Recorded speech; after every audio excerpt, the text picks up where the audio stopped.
DK Dubey साहब, क्या ये लीगली बात ठीक है? वो कह रहे हैं कंपनसेट किया जाए, वो भी आज की कीमत के आधार पर जिनका घर तोड़ दिया। नहीं, देखिए नियम तो ये है। मैं दुबे साहब से सवाल कर रहा था, एक मिनट शायद, एक मिनट बस। बिना परमिशन के, बिना मिली भगत के कोई भी कंस्ट्रक्शन हो ही नहीं सकता था। और सरकार में लोकल बॉडीज भी आती हैं, सरकार में रेवेन्यू बॉडीज भी आती हैं, सरकार में वो भी आता है। सही बात कह रहे हैं कि बिना अधिकारियों की मिली भगत के इस तरह की कोई भी अतिक्रमण जो है नहीं हो नहीं सकते, और लंबे पैमाने पे तो हो नहीं सकता। लेकिन वो परिस्थितियां भी देखनी पड़ेंगी शायद अली, किन परिस्थितियों में अतिक्रमण हुआ है, और इसको दानिश कुरैशी बेहतर बता पाएंगे। दानिश कुरैशी, जरा एक बात मुझे बताइए कि ये अतिक्रमण कैसे हुआ, ये अतिक्रमण किसने कराया, ये लोग क्यों यहाँ पे बस गए? क्योंकि आप वहां के लोकल लोगों के टच में हैं। देखिए, सबसे पहली तो बात मैं आपको बता दूं कि हाजी मंगोर अली शाह, गरीब शाह बाबा, जफर मुजफ्फर बाबा और कब्रिस्तान और ईदगाह, ये तमाम जगह बिल्कुल ऐतिहासिक हैं और बहुत पुरानी है। आजादी के पहले की ये तमाम जगह हैं और तमाम मजार हैं, और ये बुजुर्गान दीन है वहां के जो बसे हुए हैं, उनके इदारों को डिमोलिश किया गया। आज की डेट में हुआ ये मैटर ऑलरेडी वक्फ ट्रिब्यूनल में पेंडिंग पड़ा है। कलेक्टर साहब भी उसमें पक्षकार है, और आज तक कलेक्टर साहब अपनी भी ऑनरशिप उसमें एस्टैब्लिश नहीं कर पाए, क्योंकि आजादी के पहले की ये पूरी जगहें हैं, चाहे ईदगाह की जगह हो चाहे बाकी मज़ारों की बात हो। रह गई बात कि वहां पर जो लोग लोकल लीडर्स थे, जो एडवोकेसी का काम करते थे, उन वकीलों को रोका गया पुलिस द्वारा बहुत चालाकी के साथ, चालाकी तो क्या, फरेब के साथ उनको पुलिस थाने बुलाया गया, बुलाकर उनको बिठाया गया और उनको नजरबंद कर दिया गया। वरना आधी रात को हम अदालत जाने की तैयारी कर चुके थे, लेकिन जानबूझकर उनको समझा कर यह कहा गया कि भाई आप आवाम को हटाइए और आप लोग आइए, सुबह में हम डिमोलिशन नहीं करेंगे। मुझे ये बताइए, अतिक्रमण के लिए इतने सारे बुलडोजर, एक साथ 20 से ज्यादा बुलडोजर और इतना सारा, क्योंकि वो ये जानते थे कि पूरा मामला अगर यहाँ नहीं हुआ तो हाई कोर्ट पहुंचेगा और 2-4 घंटे में मामला अटक जाएगा। इन लोगों ने तमाम लोगों को गिरफ्तार करके पुलिस थाने में बंद करके रखा हुआ है ताकि कोई कार्रवाई। हाई कोर्ट में तो मामला अभी भी जा सकता है कि आपने अवैध तरीके से हटाया, इसमें क्या आपत्ति है भाई? वकील बाद में भी जा सकते हैं, प्रशासन को पनिश करा सकते हैं अगर ये इलीगल कार्रवाई की गई है तो। डीके दुबे साहब, क्या आप कोर्ट में जाने का अधिकार नहीं है? बिल्कुल है, मुसलमानों की आस्था की बात है। इस तरह के सर्कमस्टांसेस में आधी रात को डिमोलिश कर रहे हैं, आधी रात को होगा क्या? इसलिए नहीं, क्या हुआ नहीं है क्या कहा जा सकता कि नहीं? दानिश कुरैशी, क्या हुआ नहीं है क्या ऐसा? क्या मंदिर हटाए नहीं गए क्या? राम मंदिर क्या? नहीं, आप क्या बात कर रहे हैं? क्या मंदिर हटाए नहीं गए क्या इससे पहले? जो अतिक्रमण करके बनाए गए मंदिर हैं वो क्या हटाए नहीं गए क्या?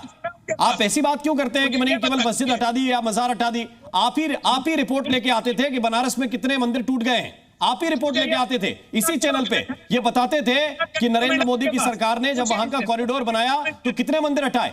कहां गई वो रिपोर्ट? मंदिर के डॉक्यूमेंट है मेरे पास, है, चाहिए तो मैं दे दूंगा आपको। मैं यही तो पूछ रहा हूं कि कितने मंदिर हटाए, आप ही तो डिटेल लेके आते थे। कहां गई वो रिपोर्ट?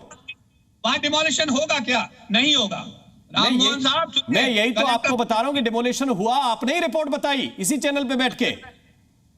इसीलिए सुनिए, मैं आपको यही कह रहा हूं कि कलेक्टर साहब जो है भारतीय जनता पार्टी के पक्षकार बन के वहां डिमोलिशन कर रहे हैं, ऐसा मुझे बिल्कुल यकीनन तौर पे लगता है, क्योंकि वहां के जो लोकल लीडर्स हैं, जो एडवोकेट्स हैं, उनको आप गिरफ्तारी में ले लेते हैं, नजरबंद कर देते हैं।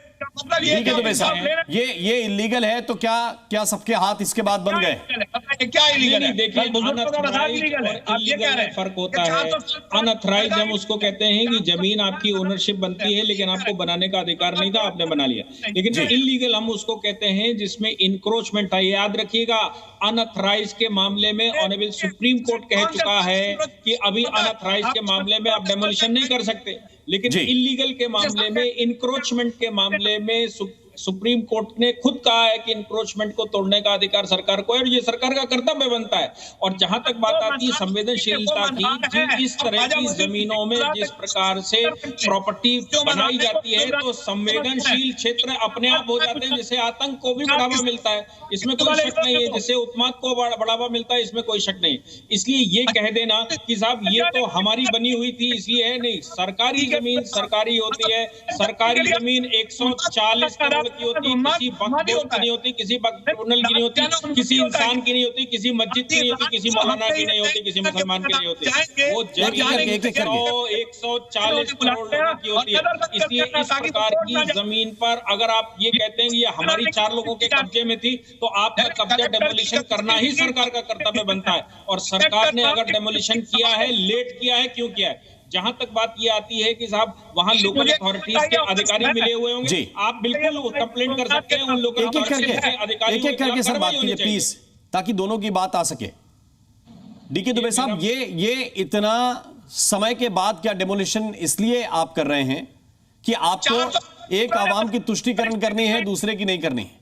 नहीं जी, जब भी आप मेरी बात समझ लीजिए, अगर कहीं तुष्टीकरण हो चुका है तो क्या उसको तोड़ना काम नहीं है सरकार का?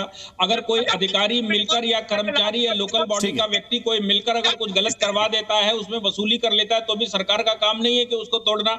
ये सरकार की जिम्मेदारी बनती है। वोट के लिए हमारे यहाँ पर जुडिशरी का पूरा सेटअप है। अच्छा, 15 हेक्टेयर की भूमि पे प्रशासन ने बुलडोजर चला दिया, वो इलीगल जमीन नहीं थी, तो इसके बाद कोई कोर्ट सुनवाई नहीं करेगा। आप ये कहने की कोशिश कर रहे हैं 15 हेक्टेयर की जमीन, एक ऐसी जमीन जिसपे अगर आपके पास वैलिड कागज है शायद अली, तो आपकी बात नहीं सुनेगा कोर्ट। अब बंद हो गया रास्ता। आप बताइए, आपके जो यहाँ पर आपका स्टूडियो है उसको पूरे को तोड़ दें, उसके बाद आप कोर्ट जाइए। क्या बात कर रहे हो बच्चों की सी भाई साहब, हमारा स्टूडियो तोड़ देंगे, कोर्ट मुआवजा दिलाएगा। अगर ये वैलिड है, कोर्ट मुआवजा दिलाएगा। सर मान्यता कहाँ है सर? कोर्ट सेटल करेगा, मुआवजा दिलाएगा ना। आपने लेकिन जब कागज नहीं होंगे तो क्या कहाँ जाएंगे फिर? आप कह रहे हो कोर्ट चले जाइए, आपने पहले क्यों नहीं कोर्ट जाने दिया लोगों को? आप बताइए ना मुझे। आप टेलीविजन में दानिश कुरैशी कह रहे हैं कि मामला पहले ही कोर्ट में है। दानिश कुरैशी खुद बता रहे हैं और वो कह रहे हैं कोर्ट नहीं जाने दिया किसी ने। क्या आप दिखा सकते हो? जी कुरैशी बताइए। श्रीराज नायर अपनी बारी का वेट कर रहे हैं। देखिए, सबसे पहले ये पूरा मामला ट्राइब्यूनल में चल रहा है, वो कलेक्टर भी पार्टी है उसमें और ऑनर भी पार्टी है।